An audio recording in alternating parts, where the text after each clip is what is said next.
Hi there, Tammy Scully here from Talk Time with Tammy and Friends. Join me and my sidekicks, Nancy and Becky, for valuable lifestyle tips and unique views and insights on interesting topics and everyday situations, providing nonstop fun and chuckles for all.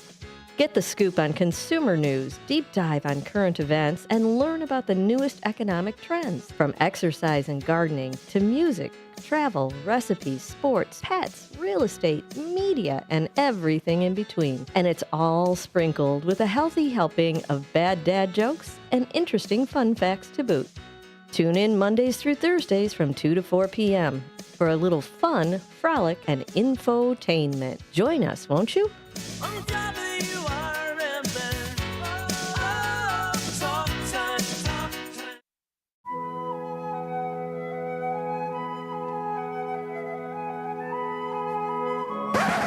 It's time to wake up. Yes! And lock in to On the Rise. Yes! With host Mike Napolitano. Cub fans have every right to be disappointed if this Cubs team continues on the trajectory that they're on and they miss the playoffs or, at best, get a wild card spot. You are cooked at that point. Mamma mia! Dalton Cooper. Like, I would look out for my friends and be like, hey, you know, if you're ranking a little bit, I'm gonna let you know. I feel like that's a good friend. I'd be like, hey, did you smell yourself, or did you maybe did you fart, but something doesn't smell right. Oh, brother, this guy stinks! And Nick Johnston. For the most part, to be fair, I don't want to completely, justify a sweep, but the Royals are red hot right now. Vinny Pasquantino might be Ted Williams reincarnated. I'm just kind of throwing that out there. On WRMN 1410 AM, the voice of the Valley. Welcome in, everyone, to another edition of AM 1410 WRMN. You're listening to On the Rise with myself, Mike Napolitano, and Dalton Cooper. Joining us via Zoom for today's edition. We also have a guest joining us. It'll be Blake Cowell. You know him from The Truth About Chicago Sports. He is our St. Louis resident Cub expert, but we'll be talking some baseball with him. A lot going on in the baseball world, but a lot going on in the basketball world as well. Dalton, I'm going to throw it over to you, my man. How are things going? Oh, I can't hear you. How about now? Try it. Oh, there you go. Yeah. No, it's a beautiful morning. It is balmy. We have basketball today. First time there in the Final Four since I believe 2000. So it's going to be pretty.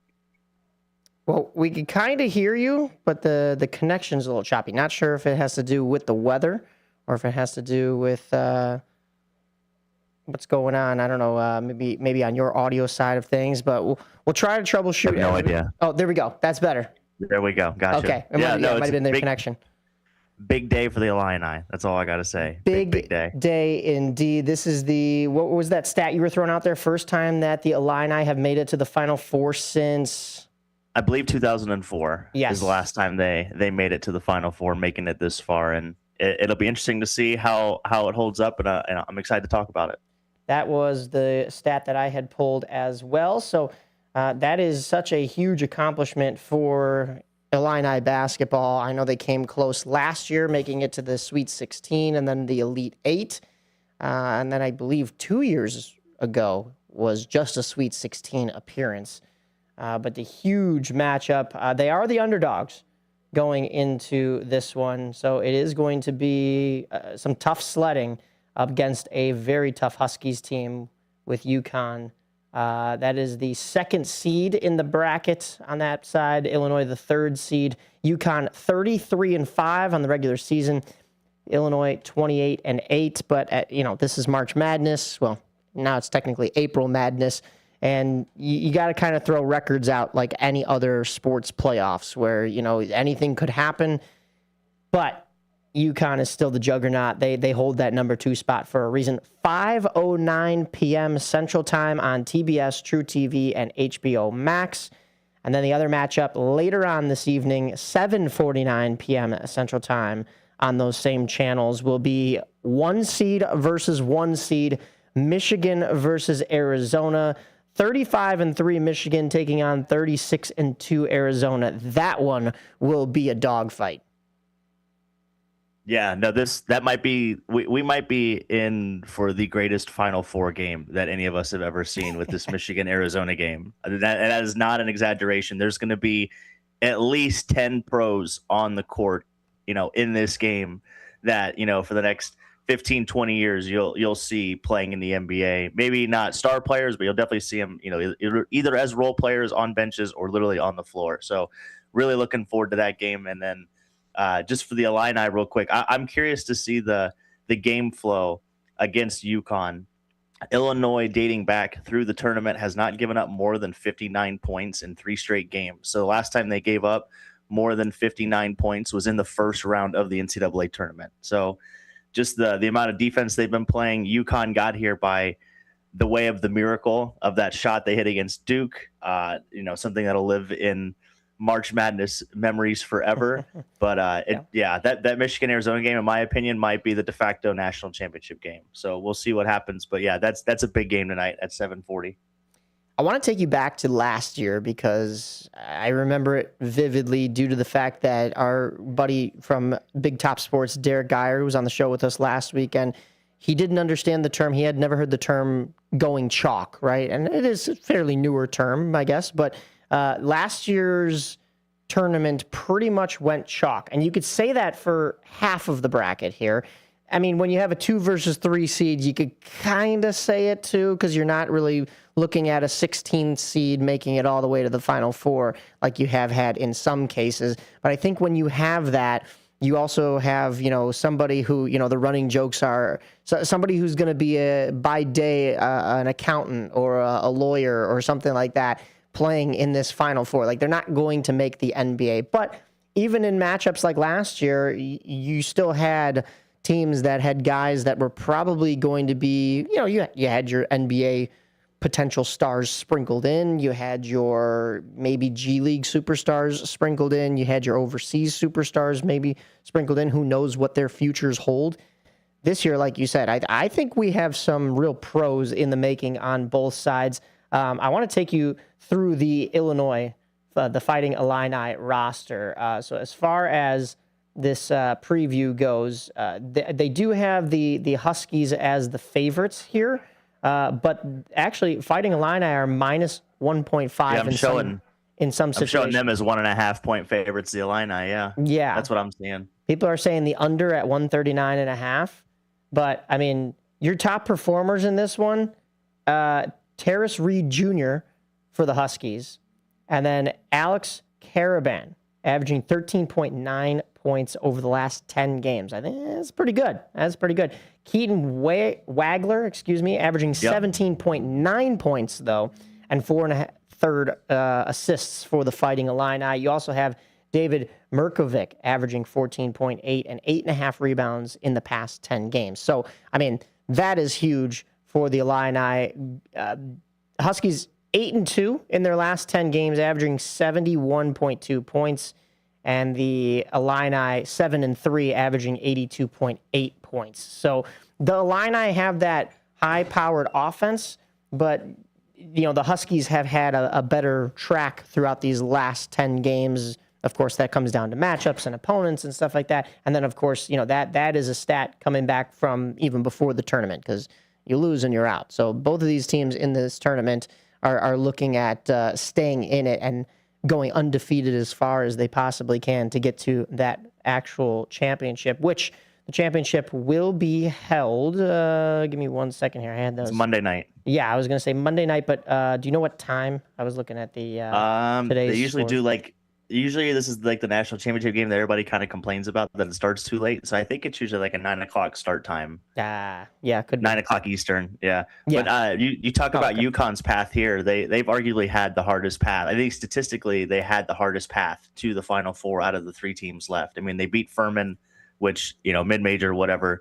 But then they took down UCLA, Michigan State, and Duke. Yeah. Yeah. 7th seed, a 3rd seed in Michigan State, and then the number 1 seed in Duke. And that's huge.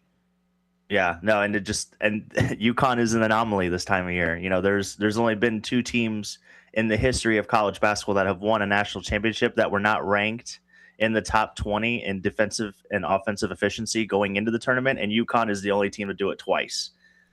So every other national championship we've ever seen has been inside those parameters. This UConn team fits that parameter once again. So just like I said, a kind of a battle of styles is about to take place, and I think that's the best part of March is when we see these stylistic battles take place, and that's how you get these really exciting games.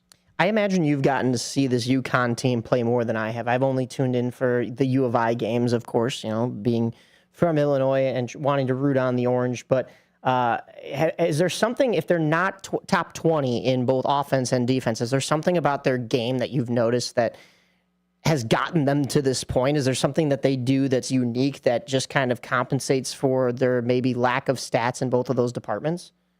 Yeah, I mean, they are very much, when they played Michigan State, it's like these two teams were looking in the mirror, in my opinion, because I think they both play on grit, they both play on tenacity, they both play on the defensive end. That's where both of those teams really like to thrive. With this UConn team, they like to play defense, they like to get out in transition, they like to get those easy buckets. It helps spread the floor for their shooters, and then obviously they have Dan Hurley, who is just a madman of a coach. We could talk about him headbutting officials and like all this other stuff when, the nonsense. But as far as a basketball coach, he's really good at making those in-game adjustments. He's really good at getting the guys motivated, playing well. But it definitely starts with defense with this UConn Huskies team. So quickly, before we switch things over, we want to talk about the women's side of things as well. But the Illinois side of the bracket, I should say, is where things don't go quite as chalk. Illinois makes it through the 14th seed in Penn. They take on the 11th seed in VCU. Then they eliminate the 2nd seed in Houston. Quite frankly, probably their toughest matchup seeding-wise, if you're going to look at the numbers like that. But then they knock off the 9th seed Iowa Hawkeyes 71-59. Another reason why I say Houston's probably their toughest matchup is that was arguably the closest in score. It was only a 10-point game. But other than that, Illinois has dominated opponents. But I don't know if they've played anybody quite like this UConn team. So their path has been unconventional, I'd say a little bit. But, hey, you beat who's in front of you. You play who's in front of you. And now it comes down to, can they beat UConn today? So yeah, and the biggest adjustment you've seen from this Illinois team from the regular season to the postseason is their defense. It's completely night and day. They've been able to score the basketball all season. They've been in the 70s, the 80s for basically the whole season when it comes to scoring the basketball. But when it comes to this defensive side, Brad Underwood has the squad playing amazing defense. That was the difference in the Houston game. By the way, they played that game basically in Houston. So a Sweet 16 game that they beat Houston in Houston. Very big deal there, and a nice, obviously getting over the hurdle moment for Underwood and the Illini. But that's going to be the big difference today. If Illinois can continue to play defense the way they've been playing defense in this tournament and make it a low-scoring game, that only helps their style of play. They're really good in the half court. They have that size that's going to bother UConn and basically can bother just about any team in the country, maybe outside of Michigan or Arizona, which is ironic because that's who they'll face.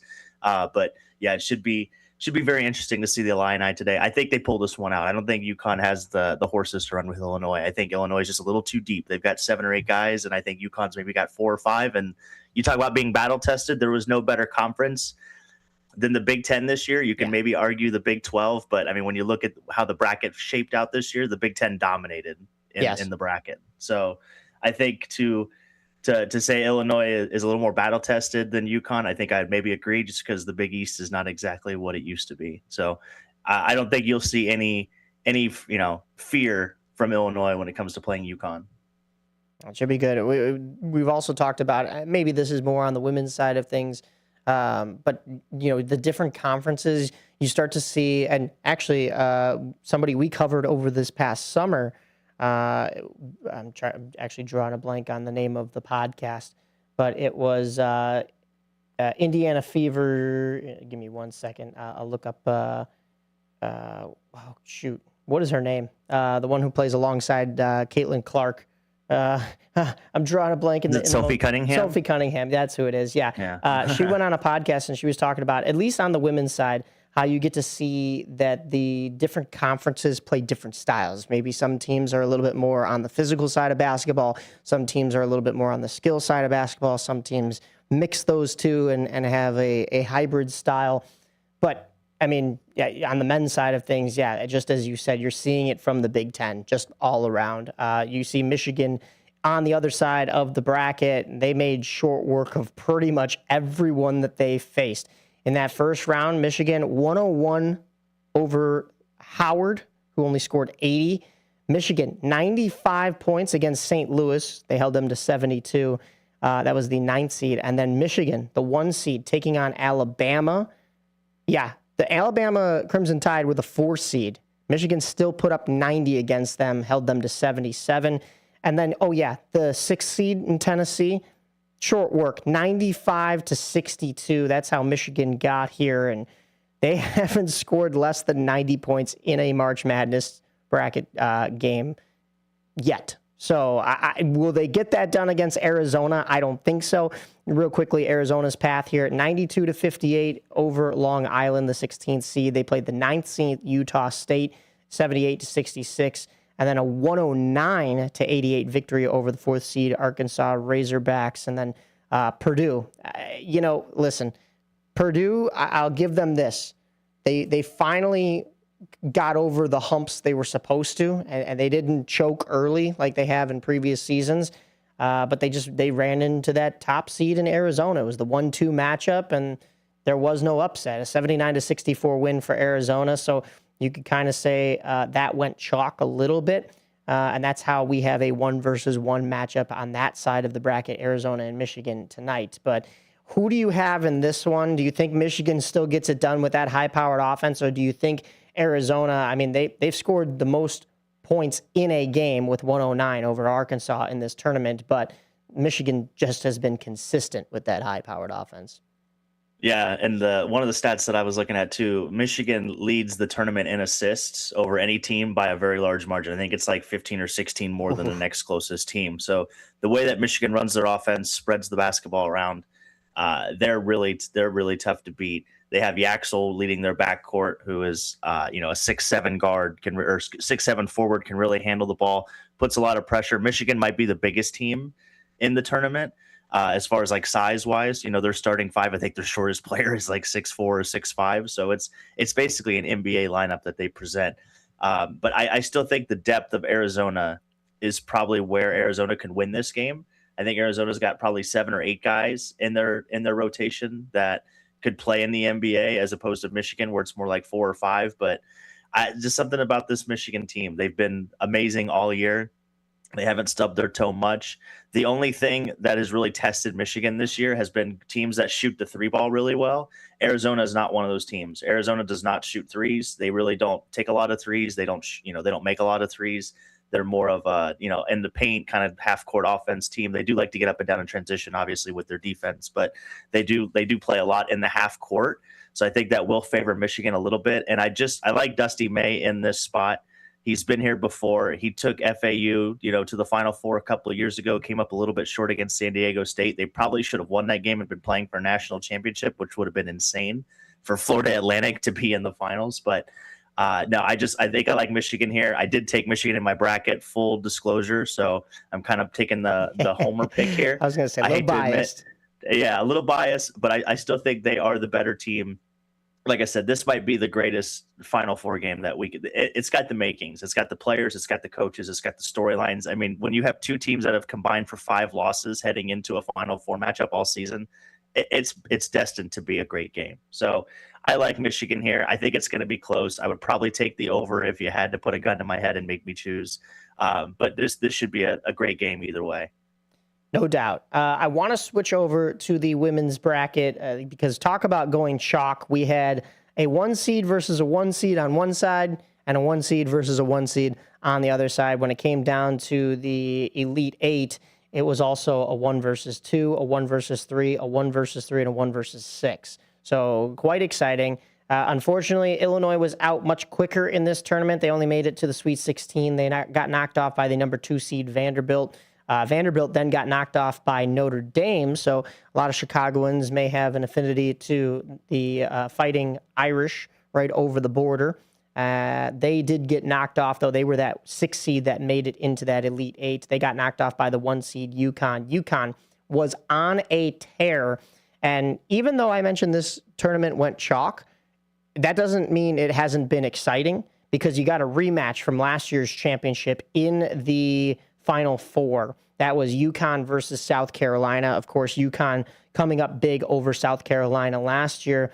South Carolina gets their revenge and moves on to the championship, which will be tomorrow at 2:30 p.m. So a little bit of an afternoon game. You talk about Monday night's championship game being a little late, at least here in Central Time. It'll be, 8 o'clock? This will be a 2:30 tip-off for the ladies. It'll be South Carolina on one side after they knocked off UConn 62-48. And on the other side, it's UCLA over Texas in that 1-versus-1 matchup, 51-44. So you have two basketball powerhouses, I would say, even when it comes to the women's programs, UCLA and South Carolina. So like I said, for some, it may be a little bit boring because of the fact that it went chalk and you wanted to see some upsets, but you're still going to see two juggernauts go at it here, and this is going to be an exciting one as well. South Carolina favored at -3.5, but another... Well, that's what you get when you have a 1 seed versus a 1 seed and then a 1 seed versus a 1 seed in the Final Four. You are given, no matter who wins, a 1 seed versus a 1 seed in the championship. So from Phoenix tomorrow, who do you have in the women's side? You think South Carolina gets it done and gets they already got their revenge for last year. Do you think they redeem themselves, or does UCLA sneak in here and steal one from South Carolina? I can't see UCLA. I think this is their first championship game in program history for the women as well. So yeah. I think it's just a little bit of I don't want to say exhaling, kind of, getting that monkey off their back, if you will. But the one thing I've noticed too is if they are not going to call any fouls when it comes to the women's game. I don't know if you saw any of the UConn South Carolina game or even the Texas UCLA game. The refs have just not called any fouls whatsoever. They're letting them play. So if that's going to be the case, I think that really favors South Carolina. Obviously, Dawn Staley's been there, done that. She's one of the most decorated women's coaches of all time. Basketball coaches in general, let alone just the women's game. But I do like South Carolina. I think they have the pedigree. I think they've got a little too much size on the front line for UCLA. And again, I keep coming back to this. This time of year, it comes down to depth. You know that just as well as I do it, basically in any sport. And just the amount that they can roll out in waves when it comes to South Carolina, I think is going to be a problem. I think UCLA is going to have a hard time controlling the boards, which I think is going to be the big difference. Is who can pick up the best. I think it's going to be more to the South Carolina Gamecocks. All right. Well, that'll be it. We'll see if Dalton's correct in that prediction, as well as the analysts who are favoring South Carolina tomorrow. So figure out where you're watching these games. This one will be on ABC and ESPN, but as we mentioned, we've got the men's side of things going down over on HBO, True TV, and I believe Max, or whatever they're calling it these days, TBS as well. So be sure to catch up on all of your basketball as March Madness concludes. We'll also be having the games right here on AM 1410 WRMN. We've been having them since the Sweet 16, so if you haven't gotten caught up with us, do so now, just so that you can tune in and get the radio broadcast if you are out and about, because there's plenty more sports going on. I don't blame you if you can't sit down and watch these two teams. We have a lot of baseball coming up, and speaking of coming up and baseball, we've got Blake Cowell, who will be joining us at 10:30 to talk some Cubs. I'm sure he knows a little bit about the White Sox as well, because you got to know your enemy, right? But then also we'll have a little bit of talk about the Baseball Champions League. If you thought the international baseball playing field was over when the World Baseball Classic was done, that is not the case. We've got a little bit more to go with the Baseball Champions League. So we'll be talking how the Cougars did. Spoiler alert, they are the champions once again. They went to the Baseball Champions League last year and came up just short, but they were back-to-back champs in the American Association, and now they can say that they are Baseball Champions League champions. So at least America got something in baseball. But we've also got some news about the Venezuelans, namely Ozzie Guillen. We'll talk to you a little bit about that. And then, of course, all of your other sports, hockey, basketball. We've got it all right here on AM 1410 WRMN. You're listening to On the Rise, myself, Mike Napolitano, and Dalton Cooper. Stay tuned.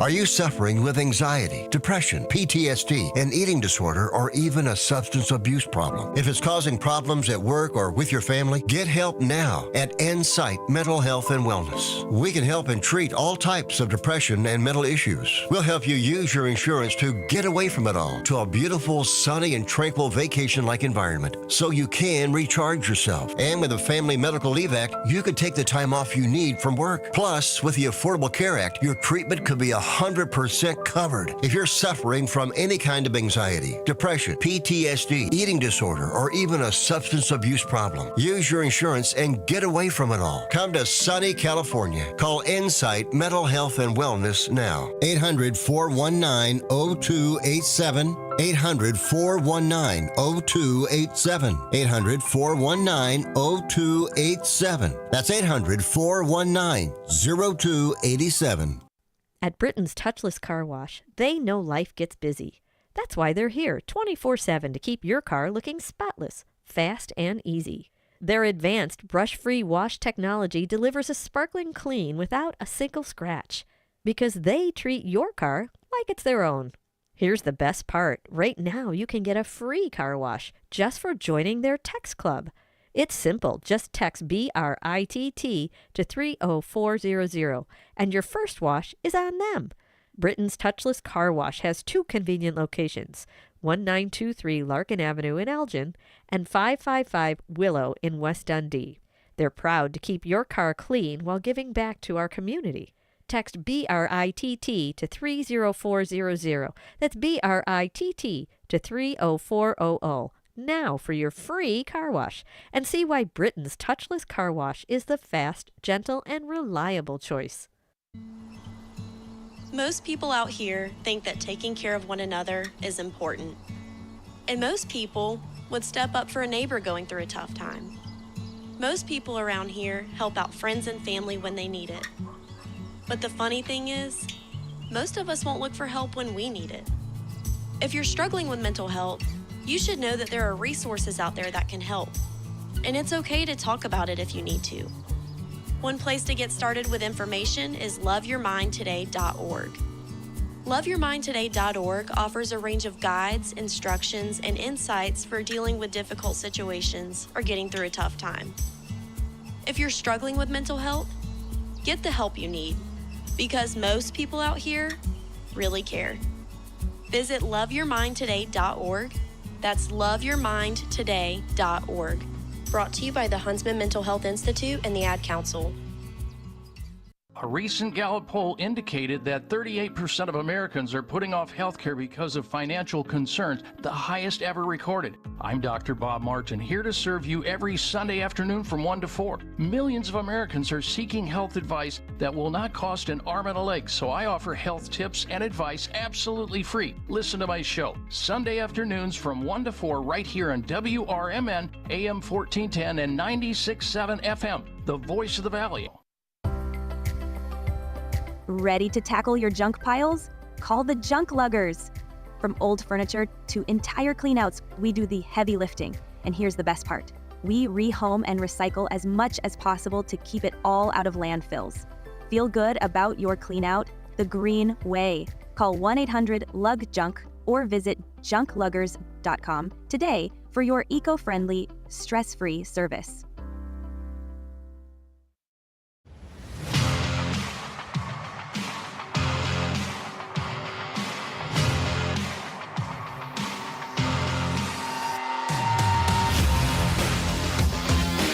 Welcome back into AM 1410 WRMN. You're listening to On the Rise. Myself, Mike Napolitano, alongside Dalton Cooper via Zoom, and also via Zoom, joining us to talk some ball is the man. You may know him from The Truth About Chicago Sports, Blake Howell.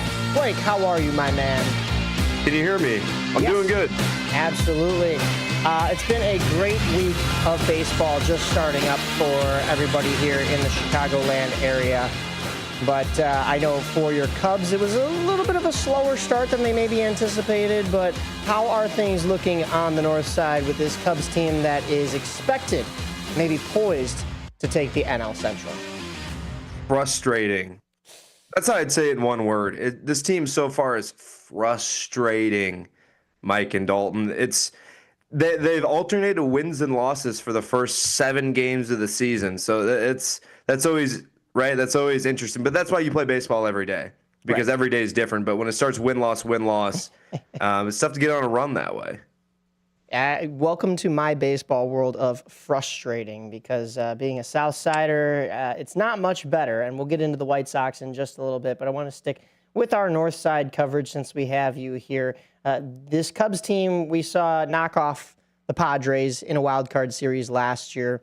They went to 3 games, though, and the issue is going to be if they go on a deep series with the Brewers, does the pitching, not only the starting pitching, but the bullpen, hold up in a lengthy series once again? Of course, that series then goes to 5, and you saw it in that 5th game that it was basically a bullpen game, even for both sides, though. So do you think, I mean, despite the rough start, we're only a week into this season. I mean, don't freak out yet. There's still, 150 games to play, basically.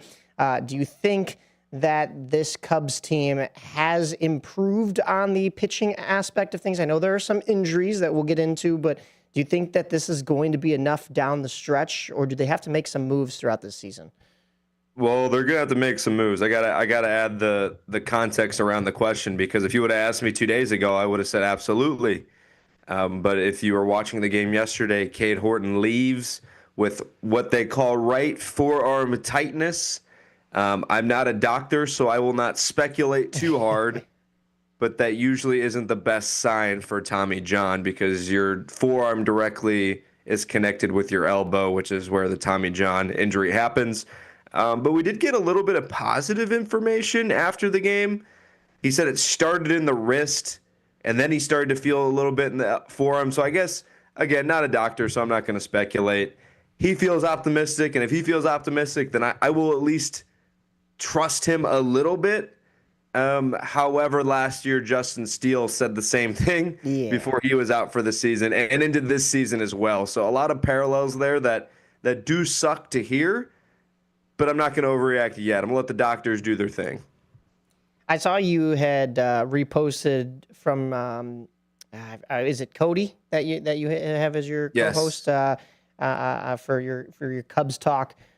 Listen, he said it was very reminiscent of the Steele stuff. So the comparison is definitely there. Cubs fans hoping to maybe see Steele come back at some point late in the season. But now, you're losing another arm. So the Cubs have yet to win 2 games in a row, but they've also yet to lose 2 games in a row. So as you said, it has gone very back and forth. They lose that series to Washington. Their only win, a dominant 10-2 win, but that's after a dominant 10-4 win for Washington on opening day. And then the pendulum switches, and you do take 2 out of 3 from Los Angeles before going on the road for the first time last night, a 4-1 loss to Cleveland. They resume here at 6:15. It'll be Shota Imanaga, who I believe, was he in that second game that the Cubs did win? Shota pitched on Sunday of opening weekend where they lost that game. Okay.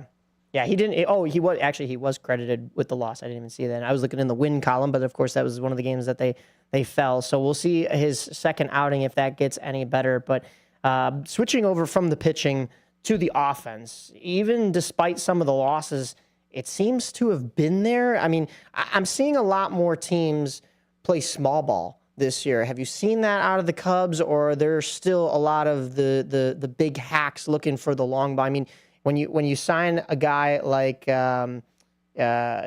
Justin Tucker, you're looking for a big bat. But have you seen something this year from the Cubs that has been basically the same thing as that? Not quite so far. I think some of that circumstance to the weather.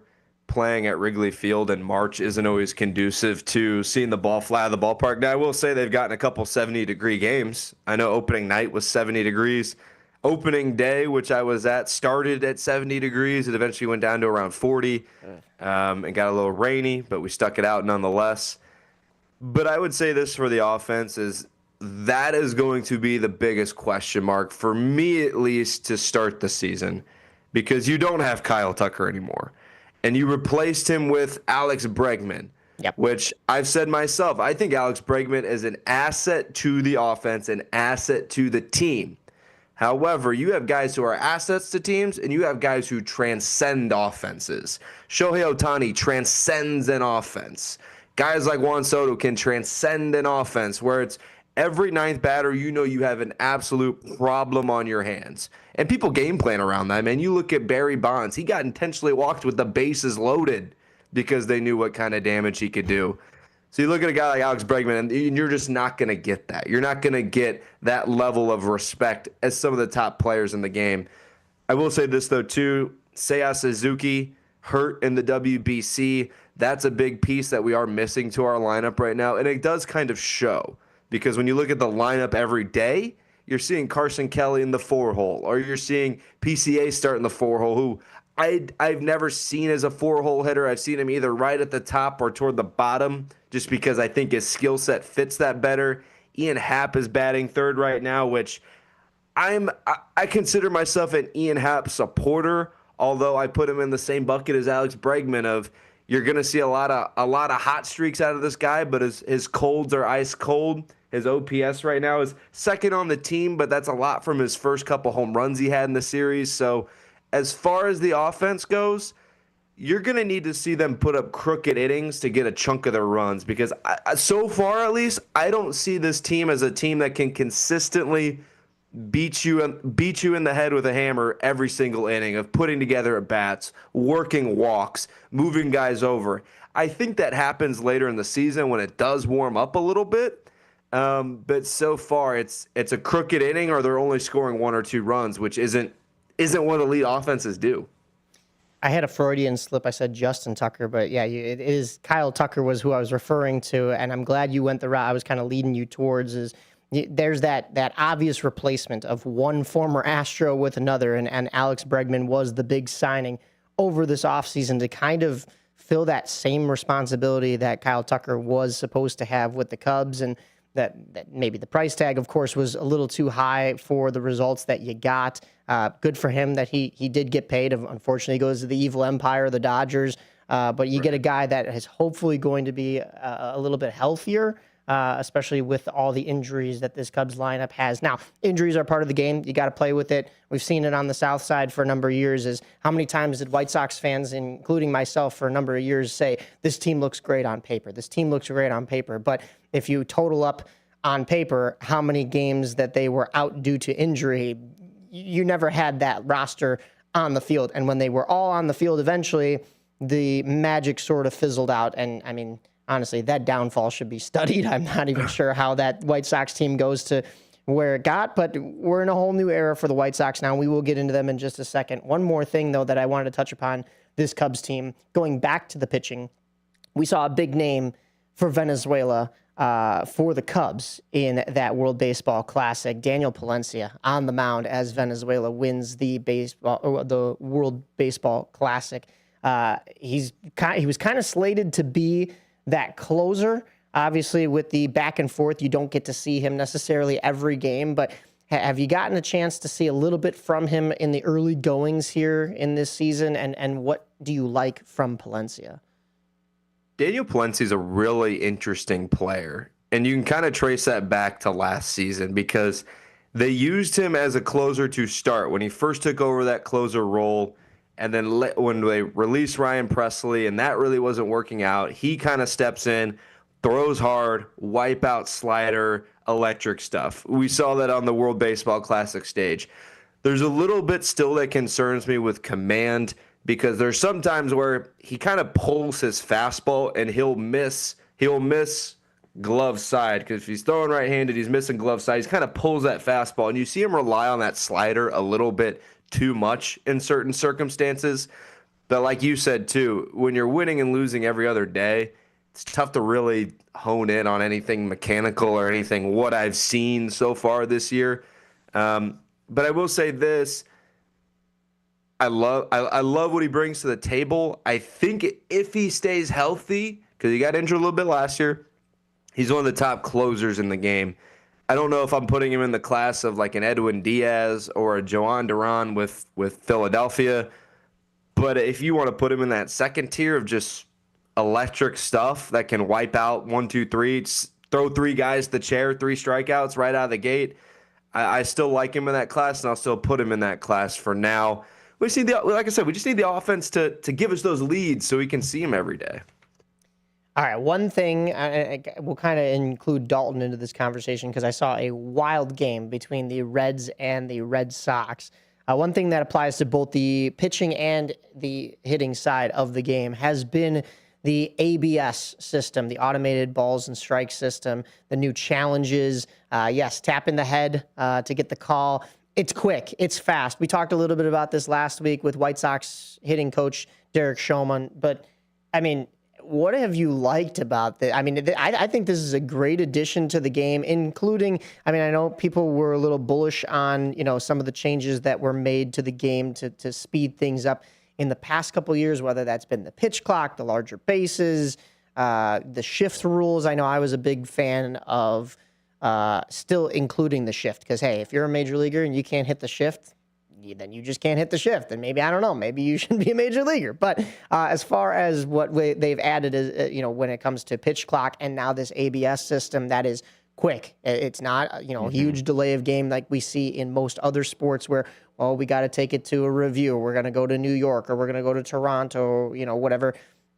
This seems pretty seamless and it's calling umpires out on mistakes. Now, listen, they're humans, right? We all make mistakes, and sometimes it's so close that, a 90-mile-per-hour pitch that's a half an inch off the plate. Like, you can't fault an umpire too much. But there is no more 2 strikes, anything close, expand the zone.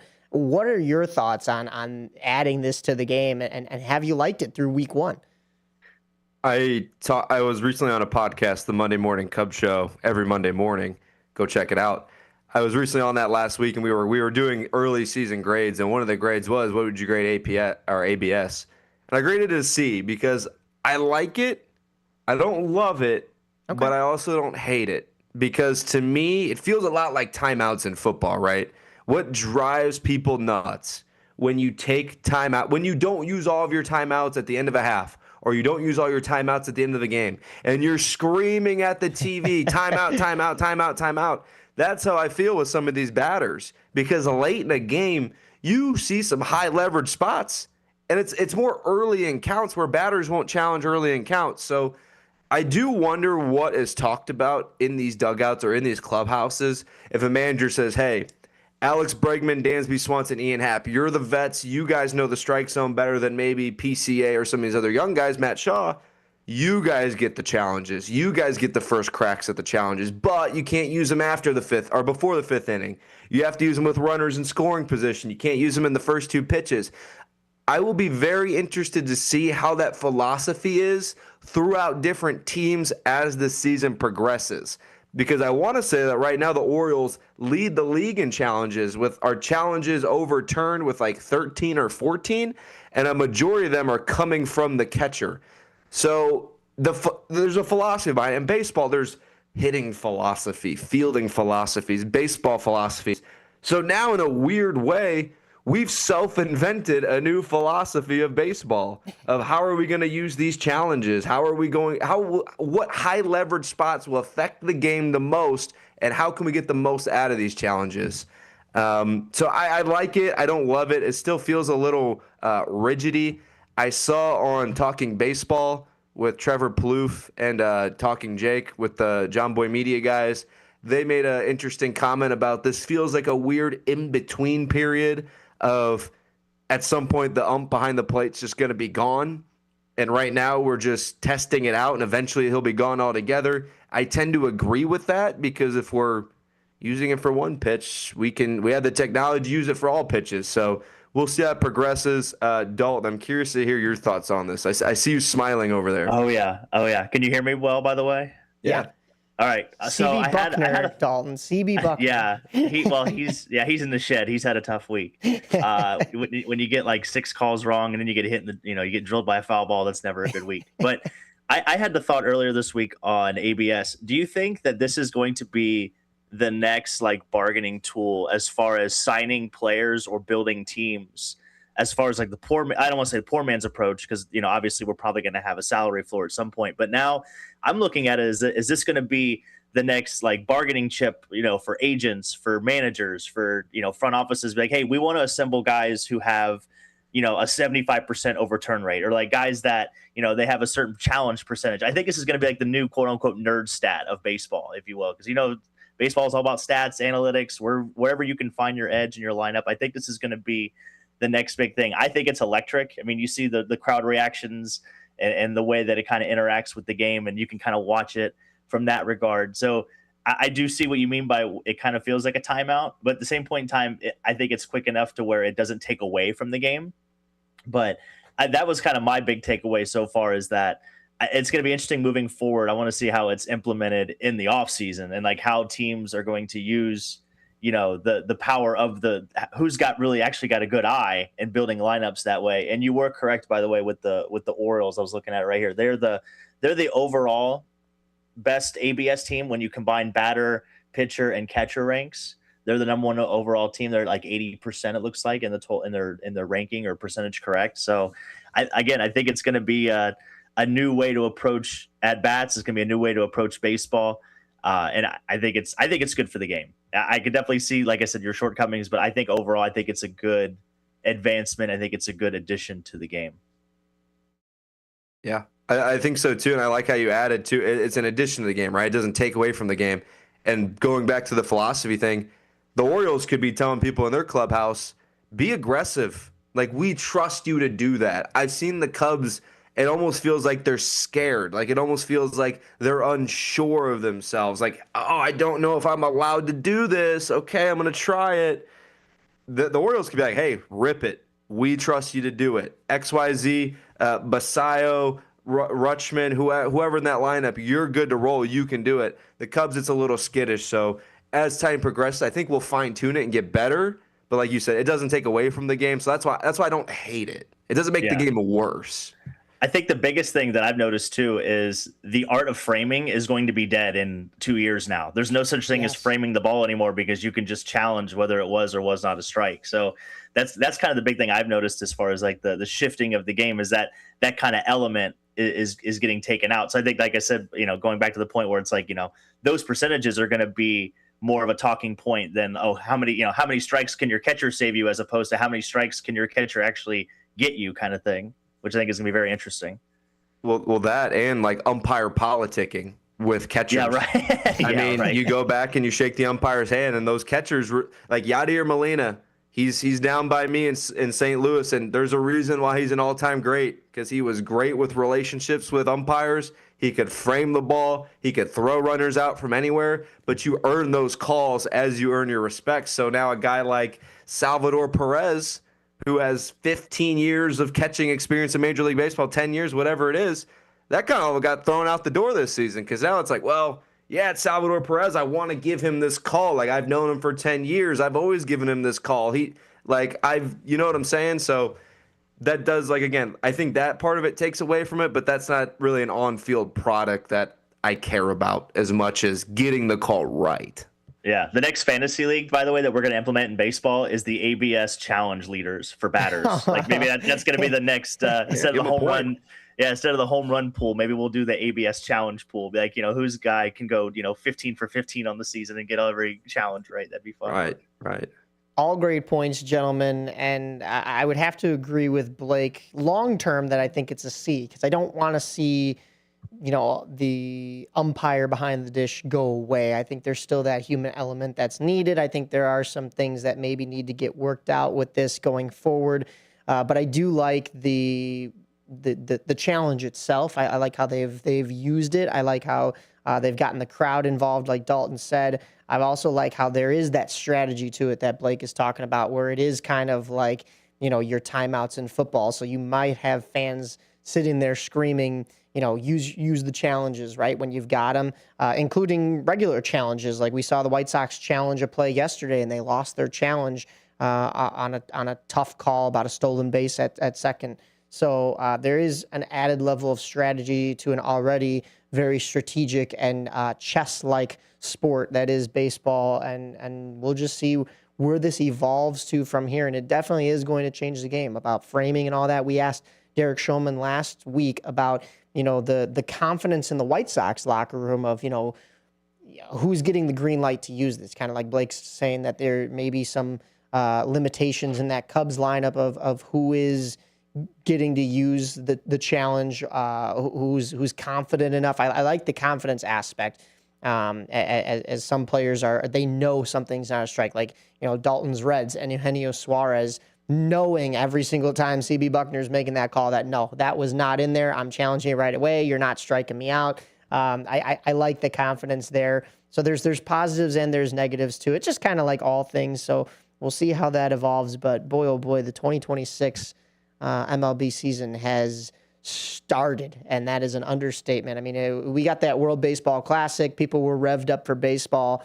And then with all the, the implementation of the ABS system and then just, some of the new rules. I mean, this has just been a great start to the season. Maybe not so much record-wise for both the White Sox and the Cubs, but you go back to, the Cubs wanting that big bat in their lineup. I think White Sox fans are just happy. Yesterday, there was a situation in the White Sox home opener against Toronto where you had the winning run in scoring position. You had Munetaka Murakami coming up to the plate, and he gets intentionally walked. And I don't know if the South Side has seen any of their hitters get intentionally walked in quite a while. So that it's a bad thing in the moment because you want to see him give your team the lead, but at the same time, he has that stature already. And I talked about it when I went on Big Top Sports last week following the White Sox abysmal opening day performance against the Brewers. It was a 14-2 loss, but the one bright spot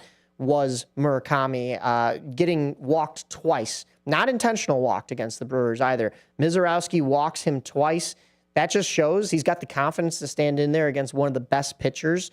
Cub fans know Jacob Mizorowski pretty well. And, for Murakami to take those at-bats confidently, but also have the eye to draw those walks and then still hit his first home run towards the end of that game. By the end of the Brewers series, he was on pace to hit 162 home runs. He had a home run in each game, and of course, that's not realistic. But Blake, what have you seen both from the Brewers? You haven't gotten a chance to face them yet, but the Southsiders did, and from Murakami. What have you seen from this Southside team? I'll touch briefly on the Brewers because I don't want to talk about them. I don't want to give them the airtime. They're going to be good. They're going to be good again this year, and that's very unfortunate for me and my mental health. We will power through. However, going to the South Side, I love when they signed Murakami. I immediately loved it because that's the type of deal that the White Sox are going to get on the open market for some of these big guys. So to see a power hitter like him start with that early success and get that respect, I think that's a really positive note for White Sox fans, on top of all the young guys that are going to take time to develop. Absolutely. Well, thank you, Blake. You're welcome to stick around with us, but I know you're a very busy man and you've got more baseball to cover, so we will probably be talking to you soon. But that has been your Cubs update from the man himself, the expert, Blake Cowell. You can catch him on Truth About Chicago Sports with Marcus Mack and Sophia Blackburn. Also joining that show now, Andrew Schneid, and we will continue that coverage here from River Media Network Sports. You are tuned in to On the Rise right here on AM 1410. Myself, Mike Napolitano, and Dalton Cooper. We'll be back with more baseball, a little bit of hockey, and then some. Blake, thank you again for tuning in. We'll talk to you soon. Thanks a lot, fellas. Looking to buy or sell a home in Chicagoland? Need trusted legal help with real estate, evictions, or estate planning? Turn to Guthrie & Brady, the happy lawyers serving the greater Chicago area since 1965. With over 50 years of experience, they handle titles and deeds, foreclosures, landlord-tenant issues, wills, trusts, and more. Appointments available evenings or weekends at their Roselle office or right in your home. Call Guthrie & Brady now at 847-524-1215. That's 847-524-1215. Or visit gnblegal.com. Guthrie & Brady, personal, professional, affordable legal services for all of Chicagoland. The happy lawyers since 1965. That's gnblegal.com. Or 847-524-1215. Guthrie and Brady, trusted legal help made easy, fast, affordable, and experienced. Call today.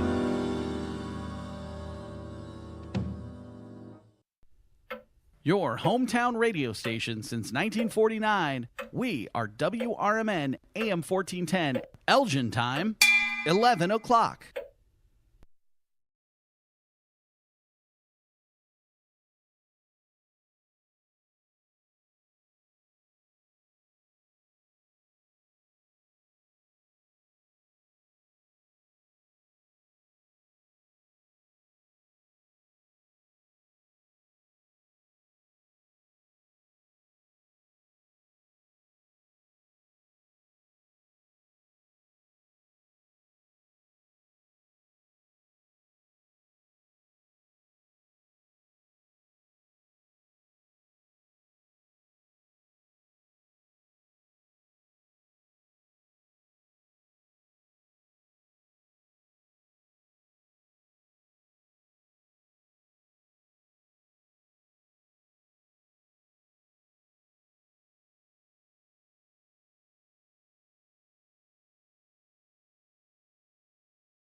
I am a non-attorney spokesperson representing a team of lawyers who help people that have been injured or wronged. If you've been involved in a serious car, truck, or motorcycle accident or injured at work, you have rights, and you may be entitled to money for your suffering. Don't accept an offer you get from an insurance company until you talk to a lawyer. And we represent some of the best personal injury lawyers you can find. Tough lawyers that will fight to win your case. And they're so good they stake their reputation on it by only getting paid if you win. So if you've been in a serious car, truck, or motorcycle accident or hurt on the job, find out today for free what kind of compensation you may be entitled to. Call the legal helpline right now. 800-257-3148.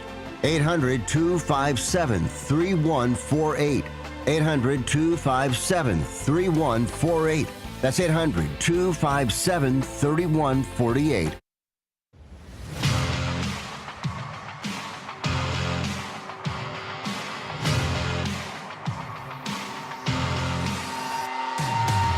Welcome back, everyone, to AM 1410 WRMN. You're listening to On the Rise. Myself, Mike Napolitano, alongside Dalton Cooper. We were just joined by Blake Cowell of The Truth About Chicago Sports, part of our River Media Network sports team here at Studio 14.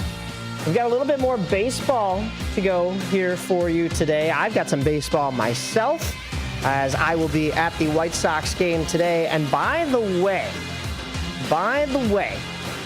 I don't know what I'm supposed to do with these. I don't know. These are magnet schedules for the Chicago White Sox with the WRMN logo in the corner, as we are a proud affiliate of the ESPN 1000 coverage of the White Sox. So you can tune into every single White Sox game right here at AM 1410 WRMN. This is the same graphic that's on my t-shirt, basically, because you've got Chase Mydra. No, you've got, Kyle Teal, Miguel Vargas, Colson Montgomery, and Munetaka Murakami on here. I'll be seeing them in action today. Hopefully they get another win over the Toronto Blue Jays. The home opener was delayed by a day. It was supposed to be Thursday. That moved to yesterday. They got the win in the 10th inning. A walk-off from Tristan Peters, AA Bullum Durrs legend Tristan Peters, the unlikely hero, but the hero nonetheless. The White Sox now 2-5, so a bit of a struggle for them, just the same as the Cubs, but hopefully things start looking up in the right direction for this Cubs team. So like I said, I don't know what I'm supposed to do with these, but I will say, I imagine I get one of these. I'm going to give them away. We're going to get some lucky listeners. Anybody that is tuned in to the YouTube, if you give us a shout out, hit that like button and make sure you're subscribed to AM 1410 WRMN. I'll also be checking the comments on YouTube. Feel free, and I'll select... We've got a bunch of them back there. I'll select 5 lucky people. And Dean, I'm sorry if you had other plans for these, but I'm giving away 5 of these. That's what it is. But in addition to being the White Sox radio affiliate through ESPN 1000, WRMN has a huge announcement to make. WRMN has officially partnered with Fox Sports. That will be on the radio side of Fox. So you'll be starting to see a lot of Fox broadcasts throughout the week, including the Fox Sports broadcasts. You're going to have, looks like, it won't affect anything here on Saturdays. So Truth About Chicago Sports will still be from 8 to 9. Tea Time with David will still be at 9. Going into 10 for On the Rise for 2 hours. Then you'll still get Chief Guard of the Republic coming in for you, but then it looks as though you're going to have a bunch of Fox Sports coming in on Saturdays. That'll be Jonas Knox, Curry Vitale Sanders, Buck and Fitz, and then, of course, Dino's Night Out. Well, the IG show followed by Dino's Night Out for 2 hours, and then Torres and Martin will be aired right here on River Media Network Sports, which is partnering with Fox Sports. You're going to have Bernie Fratto, Furman and Brooks, End Zone Radio. So any of those names that sound familiar from your usual Fox lineup will also be here on AM 1410 WRMN. Dalton, your thoughts and your excitement for this new partnership, but also for the White Sox and these magnet schedules, baby. Hell yeah. Yeah. No, the magnets are great. I still have the one from last year on my fridge. So I do too, they actually. last. They last a while. Those magnets pack a punch. No, really excited to have this partnership with Fox. I'm a big Two Pros and a Cup of Joe fan.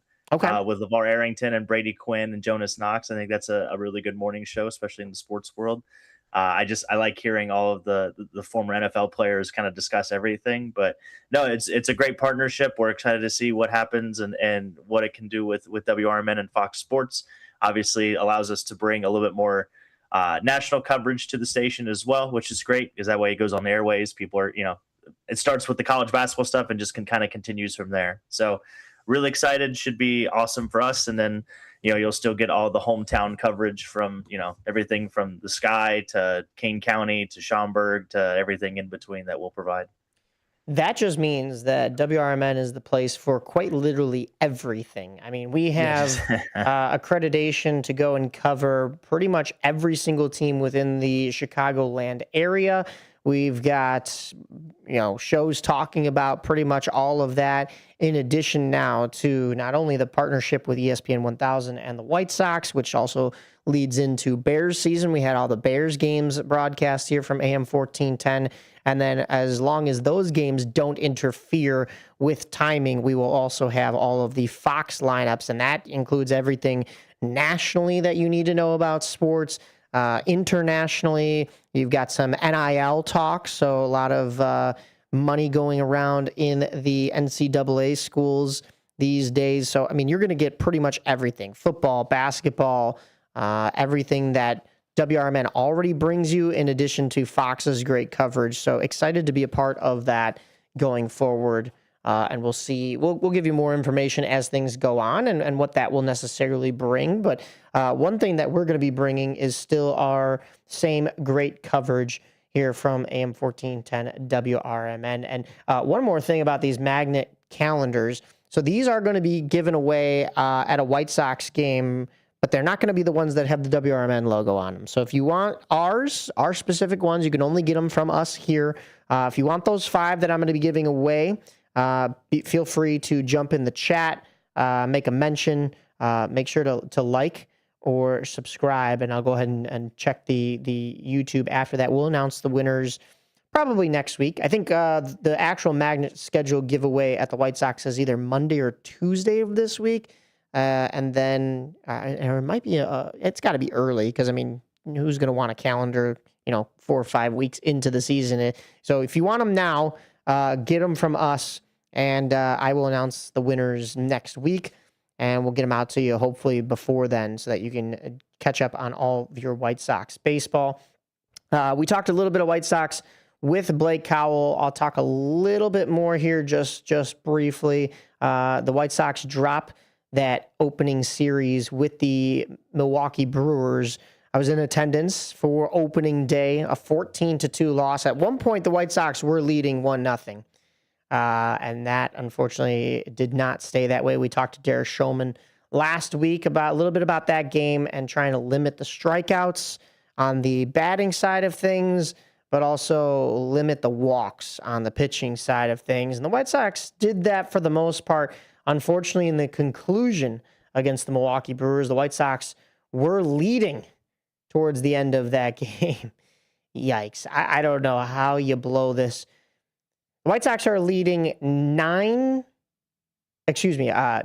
were leading 7-5, if I could do my math right, 7-3 in the 8th inning. They gave up 6 runs in the bottom of the 8th, and all you have left is that top of the 9th. They go on to lose 9-7. So instead of at least taking one from the Milwaukee Brewers, they get swept in incredibly painful fashion. White Sox get their first win on Monday against the Miami Marlins, a 9-4 win. They looked a little dominant, but then they go right back to getting blown out 9-2 and 10-0 against Miami. That's what made that Toronto postponed home opener win in 10 innings so great yesterday. But the pitching, once again, Jordan Leisure comes in and in just 3 pitches gives up that 3-1 lead. Otherwise, the White Sox would have won in the regular 9 innings. Instead, they have to take it to 10 innings. They give up a run, but then they get it back and then some with a 5-4 walk-off victory at home. They're looking to do the same today. A 1:10 start. It'll be Mason Fluharty on the mound for the Toronto Blue Jays versus Grant Taylor for the White Sox. So looking to see if Taylor can pitch well for Chicago. We had a nice matchup yesterday to start the game. It was Dylan Cease on the mound, former White Sox ace, and he didn't pitch all that great. 4 1/3, 5 hits, 2 earned runs, 3 runs in total given up, 6 strikeouts, which was good, but also 3 walks. So not the Dylan Cease that most White Sox fans remember. But as far as the White Sox pitching side, you did have Grant Taylor start this game as well, but he only went an inning, which is why he'll be on the mound again today. So a little bit of weird start to the White Sox season with this rotation.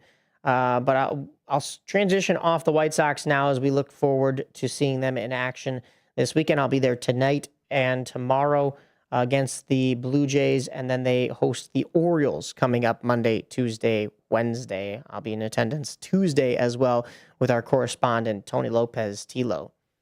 For the White Sox, I wanted to ask Blake this. Unfortunately, ran out of time. But I was curious. I think after watching both Chicago teams so far, I would almost make the argument that the White Sox are going to have more marketable players than the Cubs even starting as soon as this year or next year.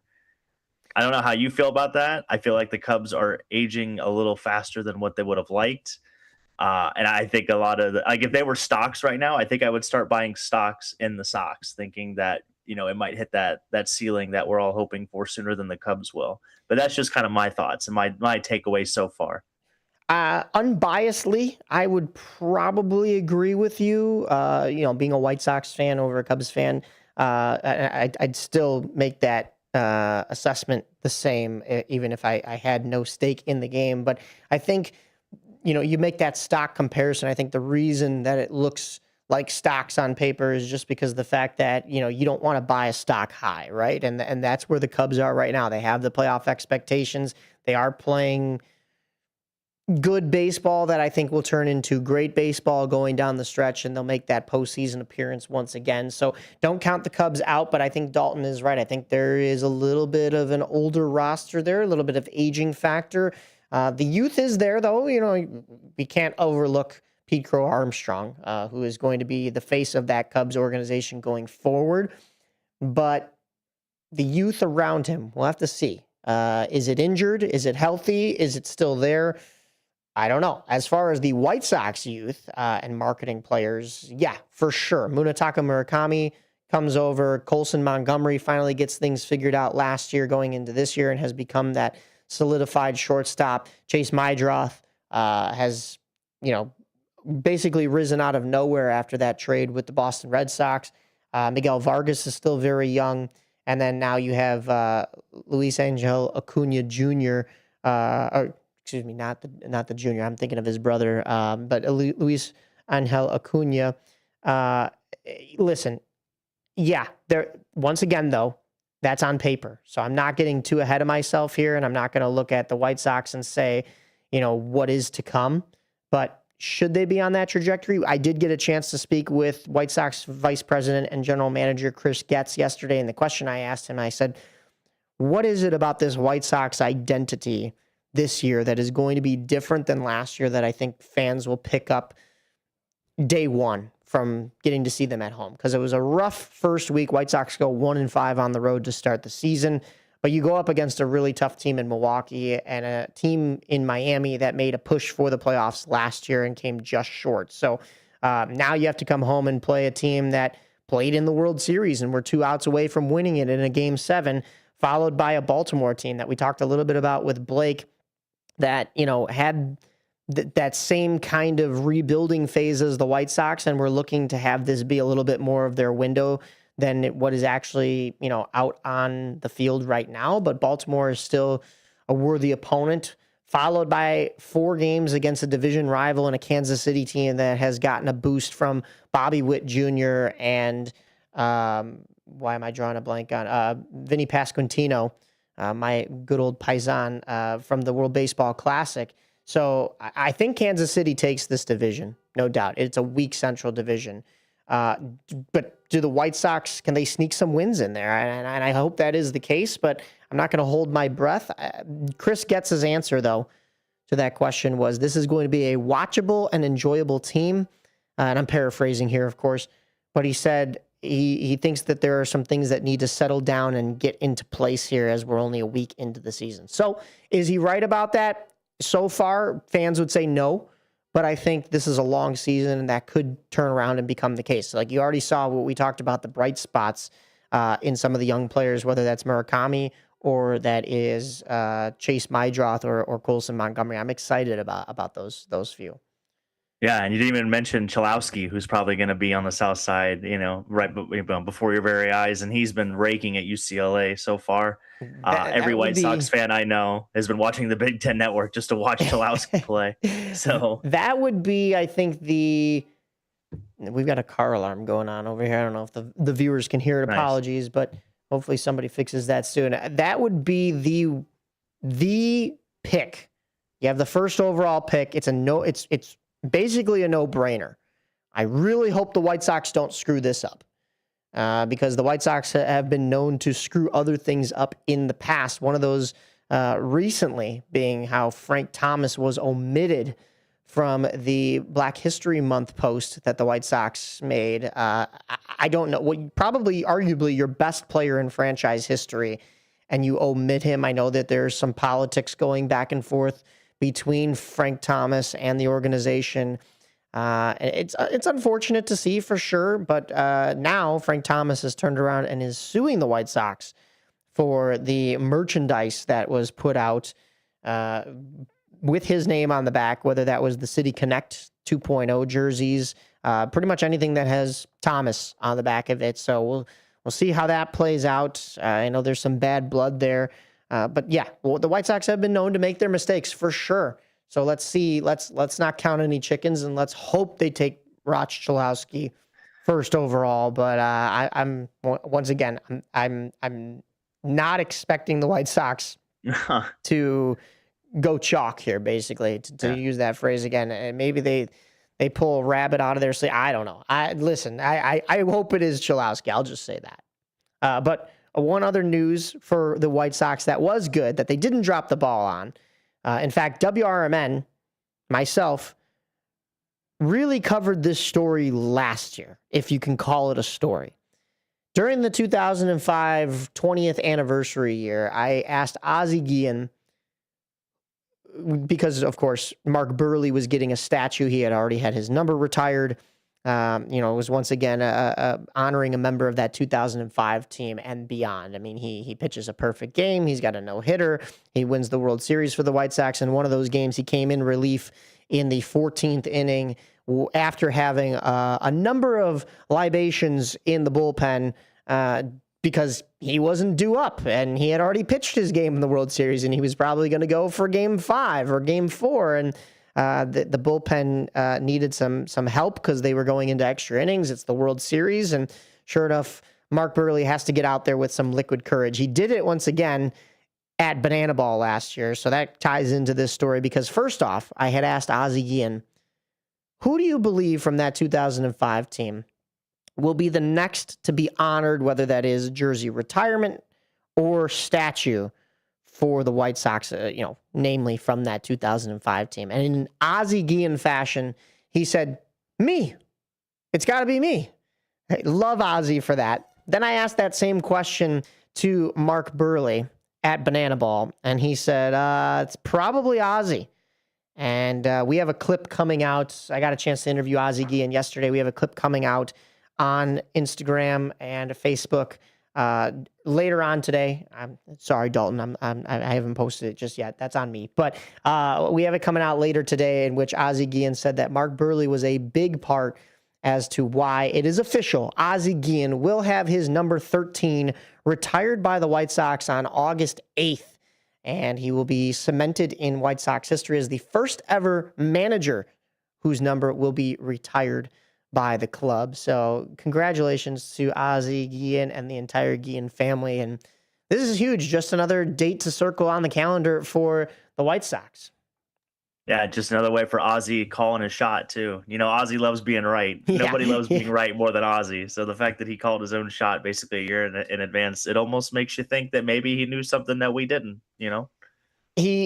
So if you've ever been in a conversation with Ozzie Guillen, love the man. He will not only answer your question, but he will continue answering questions that haven't even been asked yet. So if you had a question in your head, don't worry. Whoever starts off the line of questions, he's going to get to yours within that same answer. I talk about it all the time. Last year during that 05 weekend, we spoke to Ozzie Guillen for a half an hour, and we spoke to Paul Konerko for a half an hour. In the Paulie interview, I think there were about 20 to 25 questions asked. You know, about 10 to 15 seconds for a question, and about, 45 seconds, maybe more, for Paul Konerko's astute answer, right? In the Ozzie interview, I think there were 5 questions asked, and we still talked to him for those 30 minutes because he will answer your question, answer 3 more questions that haven't even been asked yet, and then circle back to the initial question and answer it one more time. But one of the things he said, so the reason I mentioned that is one of the things he said that I don't even think was answering a question. I think he just kind of went on that ramble, and I love him for it, was multiple generations of White Sox fans know Ozzie Guillen now at this point. And they know him 3 different ways. They either know him as the shortstop who played for the White Sox that wore those Bermuda shorts and those throwback jerseys. They either know him as the manager who called for Bobby Jenks, the late, great Bobby Jenks, from the bullpen and had those hand signals. Or, as he said, and this is word for word, the kids know him as the crazy guy on TV. And that's true. I mean, when you see him on the post-game broadcast, whether he's talking about how you can't pull fat, so the White Sox need to get off the injured list and stop worrying about working out, because guys in his age, they would have 1, 2, 3, 4, 20 drinks and a cheeseburger because you can't pull fat. Or, he's just talking crazy during the pregame or postgame show.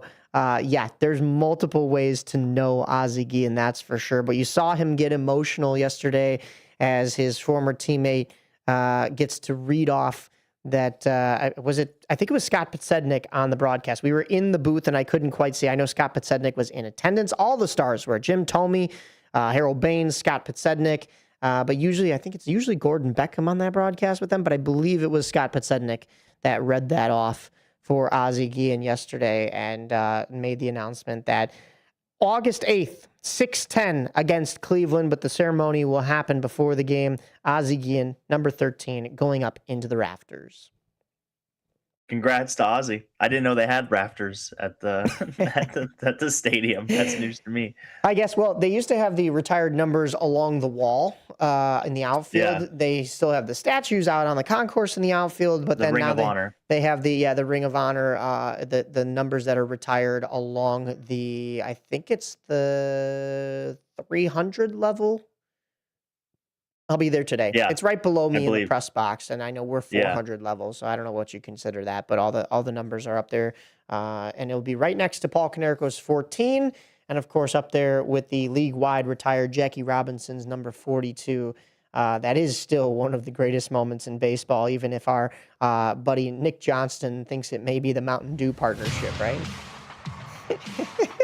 I don't even want to touch that one. Yeah, honestly. Yeah, Baja Blast. Yeah. Well, we've talked quite a bit of baseball, and we still haven't even got to Cougars. We've got another half an hour here to go. I ramble on here, and we did need to get to White Sox talk, but we've got so much more for you, including we've got some PWHL news. We've got some Blackhawks news. Wolves headed to the postseason. The Ice Hogs, not so much, but we'll fill you in. The Fire and the Stars, we didn't get a chance to talk about them. And then maybe if we could squeak it in there, I don't know if anybody knew this, but the Chicago Bulls are playing basketball these days. Not really. But The Windy City Bulls wrapped up their season as well, so maybe we'll touch upon that. We've got so much more in this last packed half an hour right here on AM 1410. Stick around. It's On the Rise. Dalton Cooper and myself, Mike Napolitano.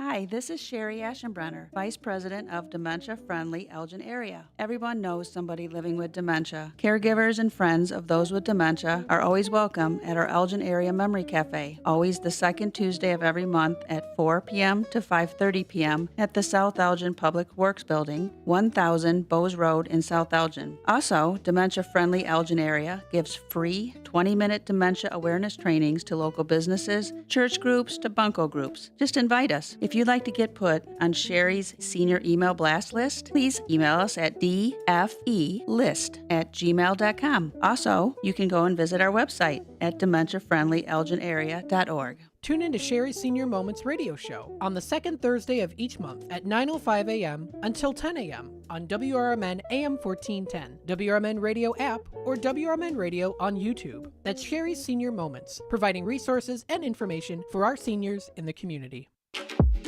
Elgin isn't just a city, it's a community built on connection, innovation, and opportunity. And at the heart of it all is the Elgin Chamber of Commerce. For over a century, the Elgin Chamber has helped local businesses grow, connecting entrepreneurs, advocating for progress, and inspiring the leaders of tomorrow. Whether you're a new business just starting out or an established company looking to expand, the Elgin Chamber is your partner for success. Join a powerful network of leaders making a difference in our community every day. Together, we're shaping the future of Elgin, one connection at a time. Elgin Area Chamber of Commerce, where business and community grow together. Call now, 847-741-5660, or go to info@elginchamber.com. Contact Carol Gieske. Businesses come in all shapes and sizes. Integrity doesn't. For more than a century, the Better Business Bureau has set the standards for how businesses should operate honestly and ethically. So when you're looking for a business you can trust, check to see who's BBB accredited and who isn't. Always choose the better business. Look for the BBB seal because it's looking out for you. That's why it's the sign of a better business. And find a better business anytime at bbb.org. Ever tried balancing a dozen eggs in one hand while hopping on one foot? Or maybe juggling cats while riding the unicycle? Sounds ridiculous, right? But guess what? That's exactly what texting while driving is like. Your human brain only has the capacity to focus on one thing at a time. So when you're behind the wheel, give driving your undivided attention. Don't drive distracted. A message brought to you by the National Highway Traffic Safety Administration, Project Yellow Light, and the Ad Council. Chicago defense attorney Mark Schieblo has co-authored the book titled DUI Jury Trial, which is a true story of a DUI case that he defended. The accused was an Illinois truck driver arrested for driving under the influence of alcohol. This book contains facts about the case from the date of the arrest up to the jury's verdict, and this nonfiction novel also includes the transcripts from the jury trial itself. The book DUI Jury Trial is now available on Amazon.com and BarnesandNoble.com. Building a house is hard, but have you tried removing one? Flood Brothers takes the mess out of demolition. With fast roll-off dumpster delivery, reliable debris pickup, and a family-owned team that takes service personally. Call 630-261-0400 or visit floodbrothersdisposal.com. Flood Brothers Disposal, proud sponsor of America's First Responders Fest.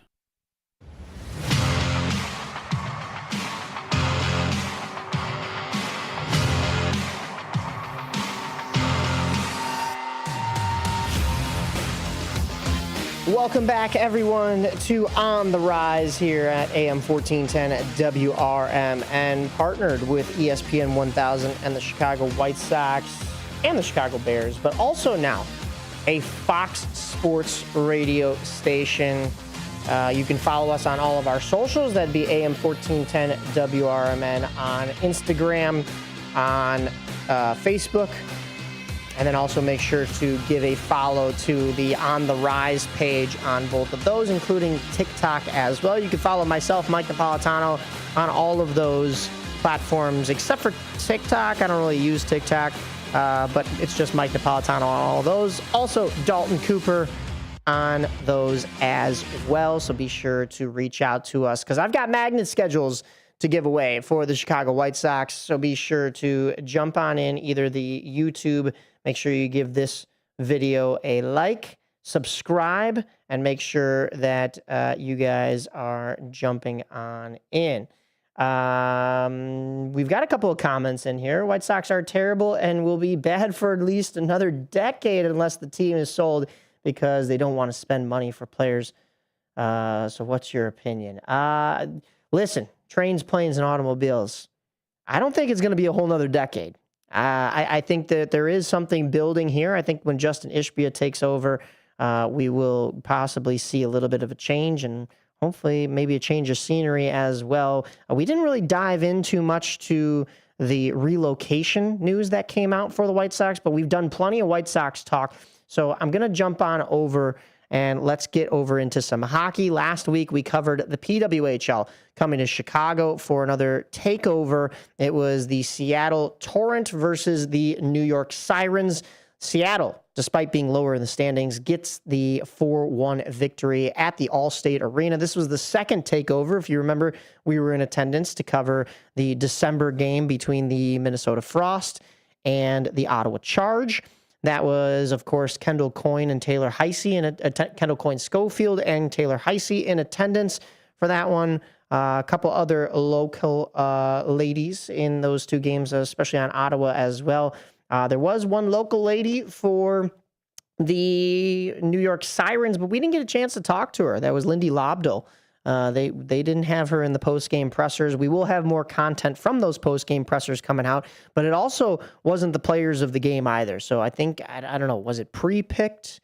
Was it not pre-picked? It was kind of like a little bit of both. Because if you think about it, if it was pre-selected, wouldn't they have given the Aurora native Lindy Lobdell? But if it wasn't pre-selected, wouldn't we have gotten the 3 stars of the game? I don't know. Either way, it was a pleasure to talk to them. I was excited. We got some great clips. I posted, I don't know if you guys saw an April Fool's. One of the players from the New York Sirens did give an answer to my question. I had asked a question that most would not want to touch, including their coach, did not want to touch it. I asked, what do you think would be the team name for the new Chicago franchise that is rumored? It's still not confirmed, despite what you may be reading online. Rumored to be the next expansion for the PWHL to Chicago. Peyton Levis said it should be the Chicago Deep Dish Pizzas. And boy, oh boy, I posted that as an April Fool's on April Fool's. I said that, the Chicago love for hockey runs deep, like deep dish pizzas. They'll be dishing passes and causing opponents to serve up pizzas. If you don't know that term, that's a bad pass that leads to a breakaway the other way. And I don't think too many people check their calendars because we had a number of people like it and laugh at it. I also had another number of people in the DMs. I mean, there are some people that, don't like me to begin with, but they said, how dare, this is outrageous. That can't be the team name. But yeah, I don't know. We do have a caller jumping in. I want to take it to the phone lines real quick. Caller, you are on air. What's your name and where are you calling from? Hey, Mike, this is Lawnmower Chris out of the western suburbs out here in the Carroll Stream area. How are you? I'm familiar with the day morning show. It's familiar with me, Susie, and all those guys. And I was back on there with Marky B. I just want to throw something in there. I listened to this morning. I love my White Sox. I have an awesome gray and hot orange freaking White Sox Chicago hat, and I don it every day when I'm wearing my Blaze Orange. And I had a question. You were talking about the events that go on at the stadium, at the like for the Ozigian retirement thing. And I was just saying, how do, I listen all the time to radio, but I'm not familiar. Maybe I'm missing when they advertise they're going to have events like this. Like you had a whole handful of nice, classic players from the championship era, and to be able to see that stuff so early in the season, great. is there some way that we can find out about this stuff? Like I had to have missed something somewhere, but they really don't throw out the advertising. How does a fan learn about these kind of things? And then the other thing is, I'm really upset about our beloved Blackhawks. They've had a same season, and I really hope they can pull something together because this is 5 years in a row, no postseason. Agreed. And it's man, I tell you what, the red and black, it runs deep with me, and I've been going since Chicago Stadium, and I've got some incredible memories of being there and Mesper oh boy, I can't even go. But I just wanted to throw something out there. I was interested, and if you don't win one of your magnetic White Sox calendars, how do I get them? I'll let you go with that, and have a great day. I'll be listening. I will make sure, because I know we're coming. I mean, we've got about another 20 minutes here. I'll make sure, since you said you tune into the morning show, I'll make sure Susie and them get you one. Maybe take down your information elsewhere. Actually, you could text it into our text line. I do have the number. Let me get that for you here. But to answer the question itself, you're not too far behind as far as the announcements for the promotions, because they just made the announcement for the Ozzie Guillen retirement yesterday. So it wasn't part of their usual promotional schedule, but you can catch the rest of that promotional schedule either at whitesox.com under the schedule tab and then under the promotions. So last year when they had the 2005 reunion weekend, that's where they had all the information about that. The text in line, let me give everybody that number. Oh, I text the crew in the morning all the time. I do. You've got it. Go ahead. I wanted to know that. Yeah, I wanted to know this too. And although you're saying that, if I were texting that number now, do you guys, or on the other shows, do you guys access that text line too? We do. Yeah, go for it. We usually have that pulled up in front of us. I'm on the board side of things today, so I can't quite see it over there. Actually, I could pull it up over here on this side, though, as well. I just don't have it in front of me. But that is 505-926-1410 for those that do want to text in. And then to transition, this is a perfect transition over to our hockey side of things. We'll get back into PWHL if we have some time, because it's still, like I said, all rumored as of right now, so we don't have any confirmed information. But for our Blackhawks, that's another team that is going to have some alumni in the house. This next Saturday will be a ceremony starting the Ring of Honor for the Chicago Blackhawks. It'll be Steve Larmer and Duncan Keith that will be honored. That were the two that were voted in. But of course, with the news of the late, great Troy Murray passing away recently, they are adding him in as well. So the house will be packed. I'm looking myself, ticket prices are skyrocketing right now. So it is going to be, despite the Blackhawks just this past week officially being eliminated from playoff contention, that is a game that a lot of people are going to want to get to. I think it's also the last home game, if I'm not mistaken. So the season coming to a close. I for your sake and for mine, I hope that we do see some Blackhawks hockey here in the future. I was predicting by this season, so I'm a little off on my prediction. But after seeing how last year went, I adjusted my prediction to saying that they might be more of a contending team 2026 to 27 season. So listen, I'm with you. If we don't see the Blackhawks in the playoffs next year, at least contending for a wild card spot, which is what I said going into this year, I think something's going drastically wrong. But you're seeing a little bit of that youth movement, and you're seeing, they kind of have those growing pains right now. Hopefully that defense, even though it's young, shores things up, because I think it's going to be a formidable defense and a solid D-core. You're starting to see the offense come to life. That top six is kind of finally molding itself. But Dalton, what have you seen from this Blackhawks team? I'm most excited to hear to see Frondell, Anton Frondell adding to this line with Connor Bedard. I mean, he's right at 5 points in 6 games, so you can anticipate him being a point per player kind of guy, which is going to be a huge boost. But again, it comes down to this defensive core. The fortunate thing is that the West as a whole, outside of the top 3 teams in the Central, isn't that strong. So hopefully that continues going into next year. That'll give the Blackhawks a little bit more wiggle room, maybe actually sneak into a wild card spot as opposed to trying to contend with Dallas and Colorado and others in Minnesota, because I just don't see them going anywhere. But yeah, there's definitely some building happening. There's something you can see kind of what the goal is here, what they're trying to achieve. So that's kind of the good news. And Free agency coming up, the Blackhawks will have a little bit of money to spend, and we'll see how they use it wisely. But maybe a veteran defenseman comes in. They have the goaltending in place. So, well, it's definitely got to come to fruition, I think, to everybody's point, within maybe this next season coming up. Otherwise, there probably will be some changes happening. We did lose Lawnmower Dan on the line, but I did want to thank him one more time. I'll make sure that magnet schedule gets out to him. But yeah, thank you for calling in. Thank you for the questions, both about the Sox and about the Blackhawks, because yes, it gives us a chance to transition a little bit more into Chicago hockey.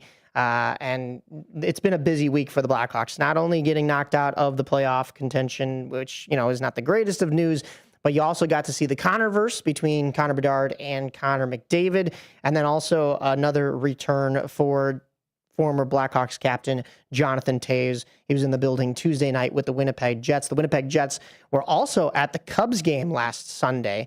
They came in a little bit early, and you got not only a standing ovation for Jonathan Toews, who got to throw out the first pitch at a Cubs game, like he did for a number of years when the Blackhawks were bringing the Stanley Cup over to Wrigley, but also a standing ovation for two members of the Team USA men's Olympic team who brought home the gold medal. That was the goaltender, the brick wall, Connor Hellebuck, and Kyle Connor, who were in attendance as well. And for a second there, not that we're so far removed from the Olympics, but I sat there and I go, why are the Cub fans cheering for the Jets? Like, yeah, I understand Toews, but I saw like the camera pan over and like the Jets started to stand up, and I'm like, why are they cheering for the Jets? Oh no, they're just cheering for the two that were on Team USA. That makes sense. We're all on the same team there. But Blackhawks, they fall in overtime to those Jets. They did fight back in that third period, but a 4-3 loss in overtime.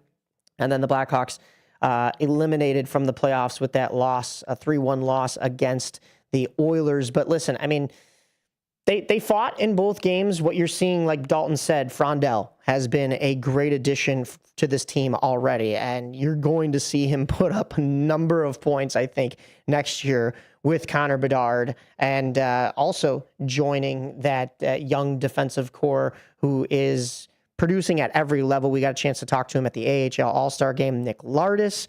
But not only Frondell joining the team, we kind of briefly mentioned this with Derek last week. Anton Frondell makes his debut, but Sacha Boisvert, who had to delay his debut just a little bit, he also finally joins this Blackhawks team after the work visa was sorted out. And boy, oh boy, I mean, both of these guys, Frondell coming over from Sweden and all that he did with the Swedish team in that, was it the World Juniors, I believe? I mean, this is going to be, for lack of a better term, absolute cinema on the West End for the Chicago Blackhawks, not only because that 1901 project, which we'll get into maybe when we talk a little bit more about the 78, hopefully next week or the week after that. We've got so many sports going on that we're going to have to push some of the stadium talk, including Bears stadium talk. Maybe we'll just take a whole day where we talk about redoing stadiums for Chicago teams, because they're all in the mix now for upgrades or movements. And it's going to take us maybe like a whole hour for all three of those teams. I did hear, real quickly, to talk Bears, that the general manager of the Bears, why am I drawing a blank on his name right now? Ryan Poles, yes, excuse me, has mentioned that there will be some news as to where the Bears are going. They will know by late spring or early summer. So it's coming, folks. It's coming. The 1901 project for the Blackhawks on the United Center side of things, that is already a given. That's all privately funded between the Reinsdorf family and the Wirtz family, and they're going to make that West End and Blackhawks and Bulls games a lot more enjoyable than they already are to go to, despite maybe both of those teams losing in the house these days, in the Madhouse on Madison. And then the White Sox maybe looking at the other side of the 78 where the Chicago Fire have broken ground. But that leads me over into the Chicago Fire. They had a bye week last week, so it was okay that we didn't really talk too much soccer, but they are back in action tonight at 7:30 at Soldier Field against Nashville. Chicago got the win over Philadelphia 2-1 in their last match, but we'll see going forward how they fare. They're sitting currently in 6th in the MLS table. 5 games played, 2 wins, 1 draw, and 2 losses. They have a +2 goal differential and 7 points. Nashville, though, is leading that table. Nashville SC, 4 wins and 1 draw through their 5 games. They're +11. Only team to have double digits in goal differential in the positive side of things, 13 points. So a hot start to the season for this Nashville club, and we'll see how the men fare. But while we were covering the Chicago takeover for the PWHL, the Chicago Stars were in action over at Northwestern. Unfortunately, they fell to San Diego 2-0, and then they followed that up with another loss to Utah, a 1-0 loss. So Stars looking to be at the bottom of the NWSL standings as of right now. 1 win, no draws, and 4 losses, only 3 points on the season, and a -9 goal differential through 5. So hopefully the ladies can pick things back up. They have a little bit of a hiatus right now as well. They'll be back in action on April 25th. That is a 5:30 game against the newly added team to the NWSL, the Boston Legacy FC. But Boston, a tough start to their expansion and their season. They have not had a win or a draw through 4 games, only 4 losses, so 0 points on the season. So maybe the Stars can get back in the win column then. But yeah, hopefully. Boston's only scored 1 goal this season, so hopefully that trend continues when they take on Chicago and the Stars, while allowing 7 goals, a -6 goal differential. So it's not like they've been blown out, but the offense hasn't been there. The wins are non-existent for that Boston team, so hopefully the Stars can take advantage of that. But switching back over into hockey, but staying in ladies sports, I wanted to address those PWHL rumors real quick while we have some time. They're saying, I know we talked about this on the show a little bit, that there could be some talk about the Blackhawks Ice Center being the eventual home for the PWHL franchise that comes to Chicago. It looks as though that will be as early as fall of 2026.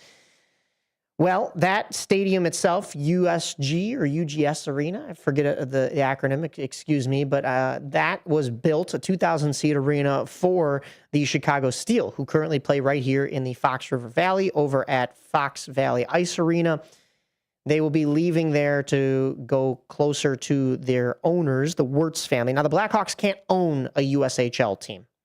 However, they did, the Wirtz family, that's the little workaround there, did purchase the Steel. So Steel will get a new logo and a new home as of next year. New whole look. It's going to be great, but a 2,000-seat arena. Dalton, you think this is going to be enough for a PWHL franchise after we've seen a 9,000 crowd on a Wednesday night for Seattle versus New York at the one takeover, and about a 5,000 crowd at Minnesota versus Ottawa back in December? Yeah, almost like they had 10,000 the last time that we went last couple weeks ago. Actually, on that Wednesday you're right. night. Yeah, it was 10,006 to be exact. Yeah, no, I think that's the arena situation. I think would be fine starting out, just because there's so many unknowns going into it. But it's a nice located facility if they do play at the same place as the Steel do down at it used to be Fifth Third. I cannot remember what it's called now. Blackhawks Ice. Well, the center itself is still called facility. Fifth Third, the practice facility, and then eventually it's Blackhawks Ice Center at Fifth Third. Okay. There's so many names right now. I don't even. Yeah, right. I just, you know how I actually think about it? This new Blackhawks Ice Center thing. I think about it as BIC, like a pen, BIC, the company BIC, Blackhawks Ice Center. But that's the only way I'm remembering it these days. Okay. But no, I think it'd be a good collab, and I think it's a good location. I think eventually Allstate could, they could maybe have the women play there as well. They've had it before, obviously, and yeah, the way the Wolves operate, I think it would mesh really well as far as a partnership and getting that thing situated. But I don't see why Chicago wouldn't be a great home for a PWHL team. So for sure. Before the women's league merged into one, there were like 2 separate women's leagues, and there was a Chicago franchise. But because of lack of funding and there wasn't one cohesive league, I think they only played about like 6 games a season, and half of them were like on the road, but there wasn't a whole lot of travel. I know I looked it up once. I'm going to have to do some more research for when we bring this back to the table, hopefully maybe next show. I have something maybe up my sleeve for next show as far as women's sports go. So we'll see if I can get that done within this week, but it's not confirmed yet, so I don't want to give anything away too much. But with the last couple of minutes here, we can switch over to AHL hockey. The Wolves, in contrast to the Blackhawks, the Wolves punched their ticket to the postseason in the AHL rather than the NHL. But they did it in kind of rough fashion, getting an extra point at the end of one of their skids. They do unload for 5 goals against Iowa, a struggling Iowa Wild team. But Dalton, you've seen the Wolves a little bit more than I have this year. This Wolves team, they need to put their foot back on the gas going into these playoffs. And what have you seen from this Wolves team as of late that gives you any confidence going into playoffs? Their style of play. They did have a rough March. I think they won 3 games out of, I believe, 15. They took 9 points, I believe, total in the month of March. So March was their busiest month travel wise and game wise. So, maybe a little bit of that fatigue. It's been a long season. We're getting to the end of it, but their style of play, I think, translates well to playoff hockey. They play really well along the boards. They do really well with puck possession. The one thing I would like to see is maybe just, I don't want to say it's a lack of concentration sometimes in the defensive zone where they kind of forget people on back doors and back posts and, leaving circles open to where the center of the middle of the ice, obviously high danger scoring chances are kind of left open, but they've gotten good goaltending from Caden. He's been very consistent. I think the ceiling is very high for the Chicago Wolves team. Just like I said, the physicality they bring, the stars, there's talent. There's a good mix of everything. You've got speed, you've got depth, you've got, like I said, those kind of hard hat and lunch pail guys. And then obviously you have Robidas and Nadeau with the skill, and, Fensor, who were all AHL All-Stars for good reason. So I don't see why the Chicago Wolves, maybe could make a nice run, maybe a Western Conference Finals or even a Calder Cup appearance. I mean, the team of the league is the Grand Rapids Griffins, the Grand Rapids Griffins, and they have, they've played toe to toe with them basically every game. I think they've lost one game that was 5-1, but every other game that they usually seem to play with the Griffins, they're 3-2, they're 4-3, they're 2-1. They're highly competitive games, and they don't seem outclassed at all. So I'm excited to see what the playoffs brings for the Wolves. That is for certain. On the Rockford side of things, still fighting for that 5th and final spot to maybe play in a play-in round. So we'll keep you posted through our buddy Dana Gray and through our coverage of the Rockford Ice Hogs. But it doesn't look, though, as if they're going to get any playoffs, which is unfortunate for the Blackhawks themselves, because typically you're seeing this Rockford team in the playoffs so that when the Blackhawks miss, you could send some of your young stars down to get some playoff time, even if it is in the AHL, just to continue to have them play that competitive style hockey, extra competitive because it's playoffs, right? And you're not even going to get that in the NHL with the Blackhawks these days. But like I said, one big night still to go here for the Blackhawks with that Ring of Honor ceremony. The Windy City Bulls, they wrapped up their season. We'll get into more basketball talk next week because I know there was some news. And for Trains, Planes, and Automobiles, that is in the chat, and he's asking for IndyCar. My man, wait till May. Don't you worry. We've got something planned up our sleeve as well. But we've got plenty more baseball. We'll be bringing you baseball all summer long here from On the Rise, whether that is White Sox, Cubs, Cougars. We got to talk way more Cougars. We didn't even get to BCL. And the Cougars won the championship out in Mexico City. So we will talk a little bit more. Hopefully we'll get a chance to talk undefeated. to some... Yeah, undefeated as well. So that was huge. Boomers and Chicago Snowballs, don't forget them. But that'll do it for us here today. Thank you to Blake Cowell, Dalton Cooper joining me here today, Mike Napolitano for AM 1410's On the Rise. We'll see you next week. Is diabetes keeping you from enjoying life's special moments? At US Med, we understand the challenges you face, and we're here to help. With US Med, I can finally